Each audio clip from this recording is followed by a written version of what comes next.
The sun hung low and cruel over the Colorado Territory, painting the land in harsh shades of gold and rust. The air was thick with dust and silence, the kind that made every sound, a hoofbeat, a door creak, carry too far. On the edge of that silence stood the small town of Cedar Ridge, a scattering of wooden buildings clinging to life against the endless wild. To most folks, Cedar Ridge was just another frontier town. But to one man, it was a cage without walls. His name was Samuel McCabe, though few remembered it. The townsfolk called him something else. The Monster.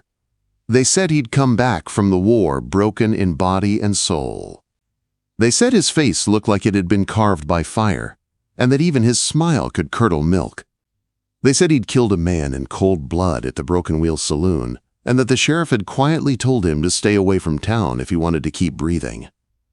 What they didn't say, not out loud, was that the man he killed had drawn first, that Samuel had only ever wanted to be left alone. His cabin stood 3 miles north of town, built tight against the mountain where the pines grew thick and the shadows stayed long even at noon. There he hunted, trapped, and kept to himself. Sometimes he'd come into Cedar Ridge with furs to trade, deer, elk, even bear hides, and old Murphy at the general store would weigh them without small talk.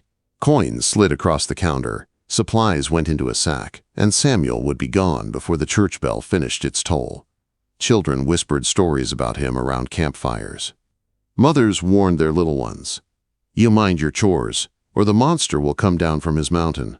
And each year those whispers grew until they became part of the wind that blew across the town. But on one dusty October afternoon, that wind carried someone new into Cedar Ridge.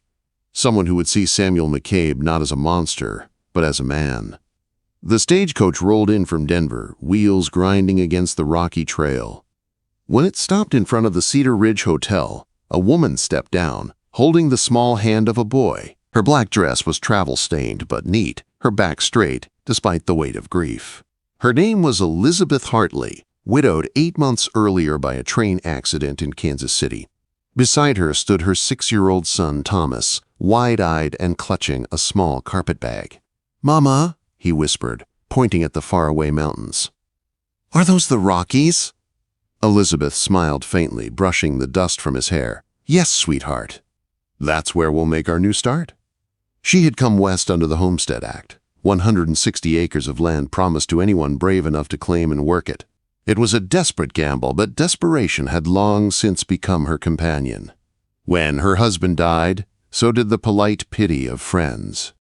There were only debts, hungry mouths, and doors that closed too quickly. So she packed what little they owned, bought coach fare west, and prayed the frontier would hold something better than the past. A thin man with oily whiskers met her at the stage stop, introducing himself as Mr. Holloway, the local land agent. "You sure about this?" he asked, handing over a set of keys. "The Pearson place ain't much, needs work, and it's a good 2 miles from town." Elizabeth lifted her chin. "It has 4 walls and a roof. That's enough." Holloway shrugged. "Suit yourself. Wagon'll take you out there. Jensen's your driver." The wagon creaked and swayed down the rutted track as the sun began to sink behind the peaks. When at last the cabin came into view, Elizabeth felt her heart drop and then steady again. The place was worse than she'd feared. Roof sagging, door hanging crooked, fence half rotted. But the land was good. A small creek wound nearby, and the air smelled of pine and promise. Thomas squeezed her hand. "Is this our new home?" Quote. She looked at him, then at the tired little cabin that waited like a challenge. "Yes," she said softly, "this is home now." As Jensen drove away, leaving mother and son alone in the vast silence, a figure watched from the ridge above, a man on horseback, motionless as the pines. The setting sun caught the scars across his face, casting shadows where the flesh had twisted and healed badly. He watched until the woman and her boy disappeared inside the cabin. Then, without a sound, he turned his horse and rode back into the forest. That night, Elizabeth lay awake beside her sleeping son, listening to the wind sigh through the gaps in the walls. Outside, the stars burned cold and clear, brighter than she'd ever seen in Kansas City. For the first time, she realized how truly alone they were. Two souls against a world that didn't care if they survived. But she would. She had to. 3 miles north, Samuel McCabe sat by his fire, cleaning his rifle. He couldn't stop thinking about the woman he'd seen. The way she had stood straight in front of that falling down cabin, not crying, not cursing, just looking at it like she meant to bend it to her will. He'd seen courage before, but this was different. This was quiet, stubborn, and unyielding. He told himself it was only curiosity that made him watch, that she'd be gone before the first snow, like so many dreamers before her. But as he banked his fire and stared into the embers, Samuel realized he hoped, against his better judgment, that he was wrong. The days that followed tested Elizabeth's resolve. The cabin leaked when it rained, the roof moaned under the wind, and the soil seemed more rock than dirt. Her hands blistered, then bled, as she worked from dawn till dark. When she came into town for nails and tar paper, the stares followed her. Men offered help with smiles that weren't kind. Women whispered when she turned her back. Still, she kept her chin high. "Hard work for a woman alone," said Carl Brennan, the livery owner, leaning against a post. "I manage fine," Elizabeth said. "Winter's coming fast," he warned. "Gets awful cold and lonely." She met his eyes. Loneliness is better company than the wrong man. By the time she left town, whispers had already begun to spread. And on the northern ridge, the scarred man watched her wagon rattle past, the wind tugging at her black veil. He didn't know it yet, but their lives had already crossed paths. Soon the town that called him a monster would learn the truth about the man behind the scars, and the widow who wasn't afraid to see him. The first month tested Elizabeth in every way a person could be tested. The mornings were cold enough to bite through her thin gloves, and the nights were lonelier than she had imagined. The roof leaked when it rained. The wind howled through the gaps in the logs, and her hands grew raw from fixing fences and hauling water. But she refused to give up. Every nail she drove and every board she mended was another promise that she and Thomas would survive. Thomas tried to help, his small hands carrying wood, feeding the few chickens they'd bought, and fetching water from the creek. At night, he would curl beside her on the floor, whispering questions about the stars, about the wolves they sometimes heard howling in the hills. She'd hold him close and tell him the same thing every night. "We're safe, sweetheart, we're going to make it." But safety in Cedar Ridge was a fragile thing. One gray afternoon, while fixing a broken fence, Elizabeth heard a horse approaching. A man dismounted near the gate, tall, sharp-featured, with slicked-back hair and eyes too pale to be kind. "Mrs. Morrison," he said smoothly, using the false name she had given when she arrived. "Jacob Mueller, ma'am. I run the bank in town." Elizabeth straightened, wiping her hands on her skirt. "Mr. Mueller, what can I do for you?" "Just checking on our newest resident. Folks say you're working the old Pearson place. Hard land for a woman alone, dangerous too." "I manage," she said evenly. "I don't doubt it. But you might find life easier with help." His gaze lingered where it shouldn't. "A partnership, perhaps." Elizabeth felt her stomach tighten. "Thank you, but I'm not looking for a partner." Mueller's smile thinned. "You might change your mind when the snow comes. Out here, survival often depends on making the right friends." "I have all the friends I need." "Do you?" His tone was oily now, mocking. "Folks talk, Mrs. Morrison. They'll talk more if you keep turning away kindness." Elizabeth met his eyes. "Then let them talk." He hesitated, clearly not used to being dismissed. "Suit yourself," he said finally, mounting his horse. "Winter's long in these parts, lonelier still." As his horse disappeared down the trail, Elizabeth stood trembling, not from fear but from anger. She knew men like him, men who thought power made them untouchable. She had seen enough of them back east to recognize the danger they carried in polite words. That night, as the rain began to fall, she woke to the sound of water dripping through the roof and something worse, the rush of the creek outside, louder than before. She stepped out into the storm and froze. The water had risen fast, turning brown with mud and debris. It was spilling over its banks, surging straight toward the cabin. "Thomas!" she cried, pulling him from bed. "Get your boots!" But before they could move, a voice shouted through the storm. "Get to higher ground!"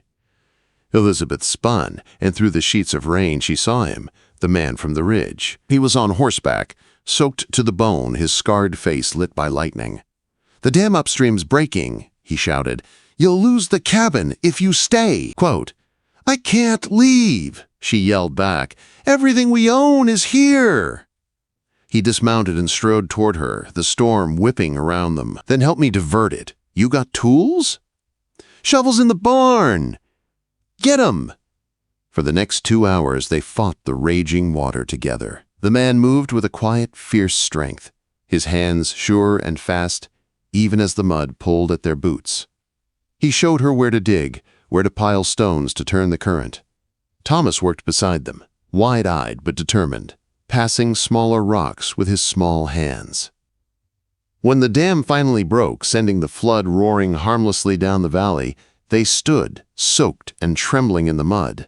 The creek was back in its channel. The cabin still stood. Elizabeth turned to him, breathing hard. "You saved our home." He shrugged, wiping rain from his scarred cheek.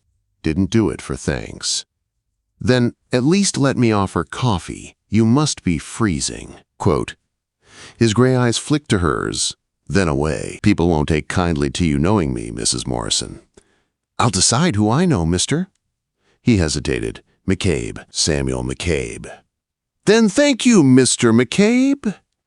He gave a small nod, almost a bow, then turned toward his horse. Thomas tugged at Elizabeth's sleeve. "Mama," he whispered loudly, "is that the monster?" Elizabeth's heart stopped. "Thomas!" she hissed. "Apologize right now." But Samuel only looked at the boy, and something softened in his ruined face. "That's what they call me, son." "You scared?" Thomas studied him a moment, then shook his head. "No, sir. Mama says monsters aren't real, just people who do bad things." For a long moment, Samuel said nothing. Then, quietly, he replied, "Your mama's a wise woman." He mounted his horse. "Check your roof," he said, voice rough but calm. "Those leaks will get worse." Elizabeth watched him ride off into the storm, his figure swallowed by the dark trees. Her hands shook as she gathered Thomas close. "Is he really a monster, Mama?" the boy asked softly. She looked at the place where he had vanished. "No, Thomas," she whispered. "I don't think he is." By morning, the story had already spread through Cedar Ridge. People said the monster had been seen near the widow's cabin. They said he'd been inside, that he'd stayed the night. When Elizabeth went to town for supplies, conversation stopped the moment she stepped through the door. Mrs. Garrett, the boarding house owner, gave a tight smile. "Heard McCabe was out at your place, Mrs. Morrison." "He helped divert floodwater that would have destroyed my home," Elizabeth said evenly. "Still," Mrs. Garrett sniffed, "not proper, a woman alone entertaining such a man." "I didn't entertain anyone," Elizabeth replied. "He saw people in need and helped. I suppose that's more Christian than gossip." Gasps rippled through the store. Even old Murphy looked away. Elizabeth paid for her flour and nails in silence and left with her head high, but her heart heavy. That night, she found a deer carcass hanging neatly from her porch rail, fresh and dressed for cooking. There was no note, no sign of who had left it, but she knew. She said nothing to Thomas, only baked bread the next morning and left a loaf on the stump at the edge of her property. It was gone by dawn. Days passed like that, silent exchanges between mountain and homestead. A sack of flour appeared on her porch. She mended a torn shirt she found by her fence. She began to look for his shadow on the ridge, without admitting to herself why.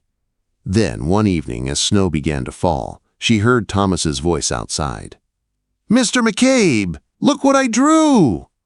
Elizabeth rushed out, heart pounding. Her son stood chatting happily with the scarred man who lingered at the edge of the trees. "Thomas, inside," she called.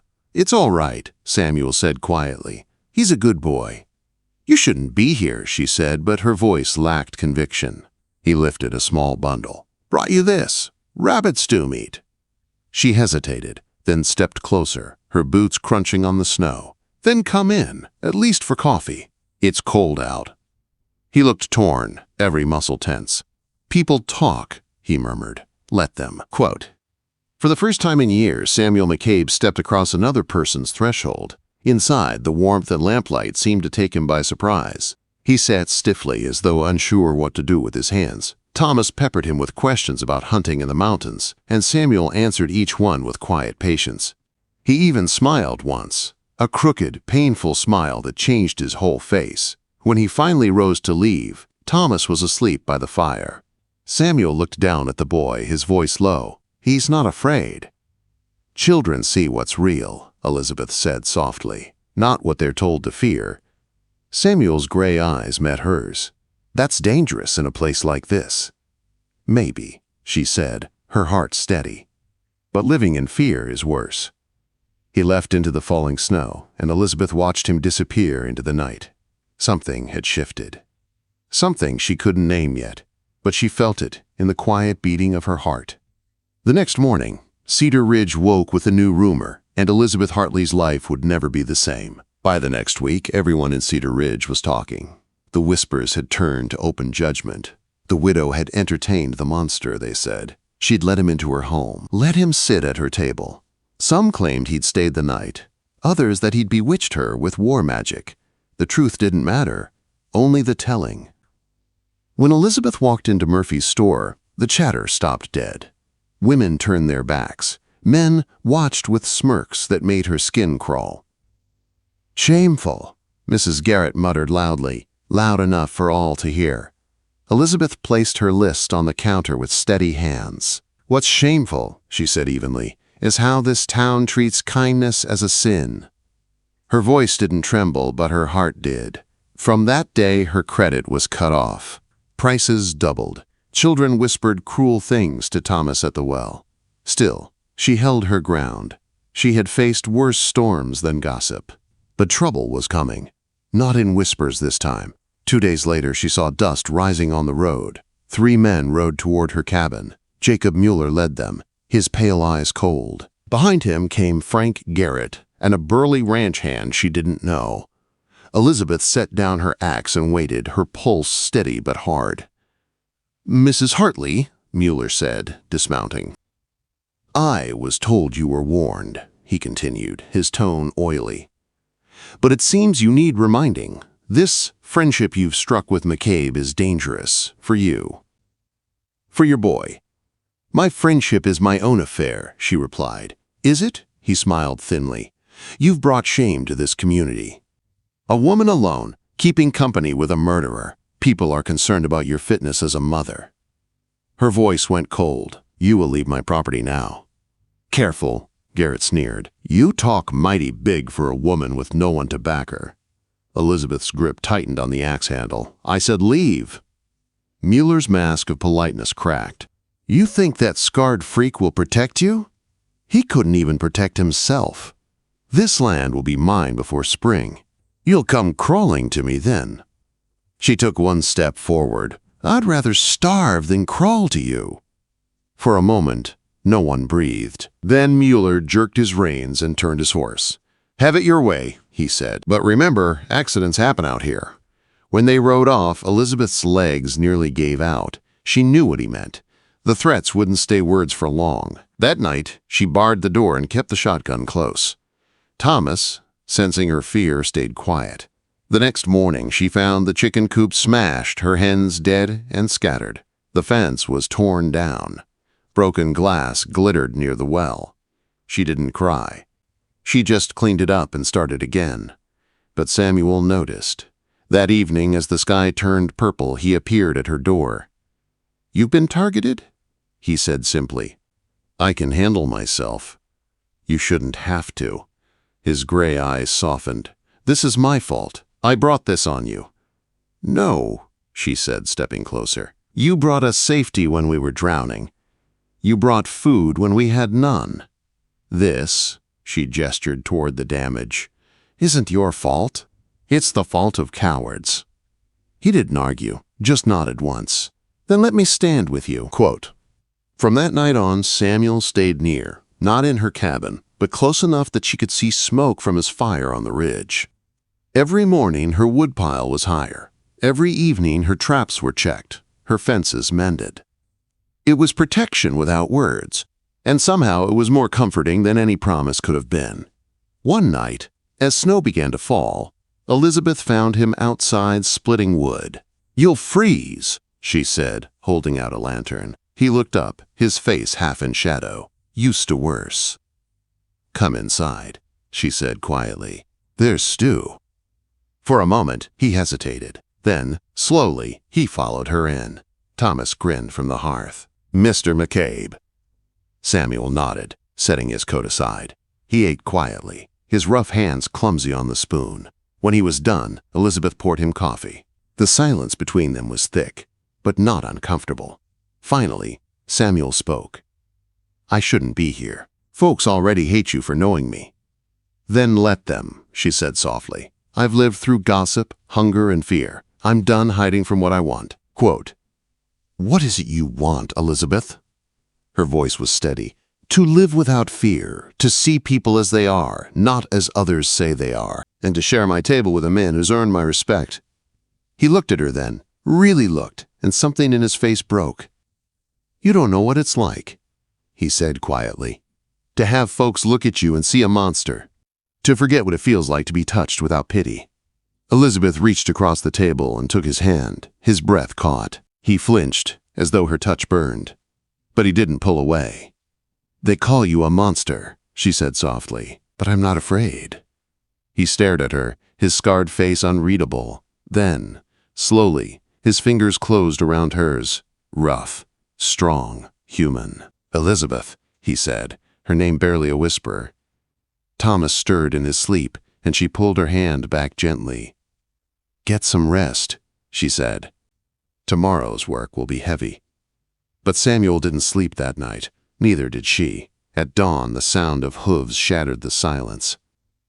Muller had returned, this time with hired guns. 7 men, rifles ready. Their leader was a stranger with cold, pale eyes and a smile that didn't reach them. "McCabe!" he shouted from the yard. "You've been warned!" Samuel stepped onto the porch, rifle in hand. Elizabeth stood beside him, the shotgun steady in her grip. "You've got one chance to ride out," Samuel said calmly. The stranger laughed. "And miss all the fun?" The first shot cracked like thunder. Splinters flew from the porch post. Thomas screamed inside. Samuel fired back, dropping one of the riders. Chaos erupted. Gunfire, smoke, shouting. The attackers circled, firing wildly. Samuel fought like a man who had nothing left to lose. Elizabeth fired twice, reloading with shaking hands. When the smoke cleared, the attackers were gone. 2 bodies lay in the snow. Mueller was among the wounded, clutching his arm and cursing. Samuel limped toward him, rifle steady. "You come again," he said, "and I'll finish it." The sheriff arrived hours later, followed by a federal marshal. They took one look at the scene and knew the truth. Self-defense. Clear as day. Mueller was finished. His power in Cedar Ridge crumbled with his pride.